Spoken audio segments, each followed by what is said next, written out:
برطانیہ میں کنزرویٹو کا 14 سالہ دور ختم، عام انتخابات میں لیبر پارٹی نے فتح حاصل کر لی، نیا وزیر اعظم کون؟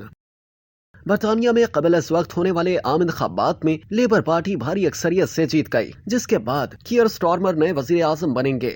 رشی سوناک کی شکست کے ساتھ کنزرویٹو کا 14 سالہ دور ختم ہوا۔ ممکنہ حتمی نتائج کی پیشگوئی کر دی گئی ہے، جس کے مطابق لیبر پارٹی کو 410 نشستیں جبکہ کنزرویٹو کو 131 نشستیں ملیں گی۔ برطانوی وزیر اعظم رشی سوناک نے انتخابات میں شکست تسلیم کرتے ہوئے کہا ہے کہ ان کی اپوزیشن جماعت لیبر پارٹی نے کامیابی حاصل کی ہے، جبکہ رشی سوناک نے سر کیئر سٹارمر کو کامیابی پر مبارکباد بھی دی۔ انتخابات میں کامیابی کے بعد اپنے سپورٹرز سے خطاب کرتے ہوئے کیئر سٹارمر نے کہا کہ برطانیہ میں تبدیلی کا وقت آ چکا ہے، ہمیں سیاست کو خدمت میں بدلنا ہے، سخت محنت کر کے ملک کو بحرانوں سے نکالیں گے، عوام نے تبدیلی کو ووٹ دیا، عوام کی امیدوں پر پورا اترنے کی کوشش کریں گے۔ لیبر پارٹی کے لیڈر کیئر سٹارمر صرف 9 برس قبل منتخب ہو کر پہلی بار پارلیمنٹ کا حصہ بنے تھے۔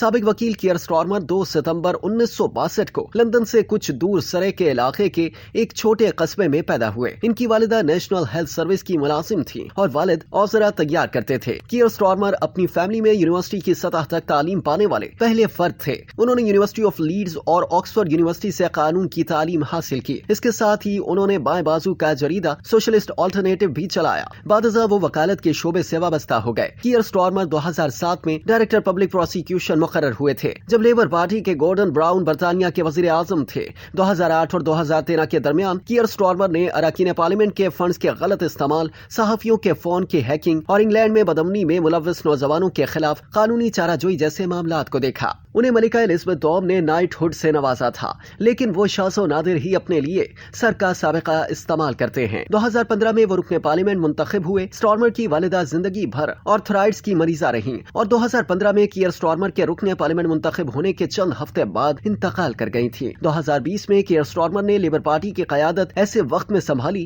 جب لیبر پارٹی کو 85 برس میں پہلی بار عام انتخابات میں بدترین شکست کا سامنا کرنا پڑا تھا۔ 61 سالہ کیئر سٹارمر تقریباً نصف صدی بعد برطانوی وزیر اعظم بننے والے سب سے معمر شخص ہوں گے۔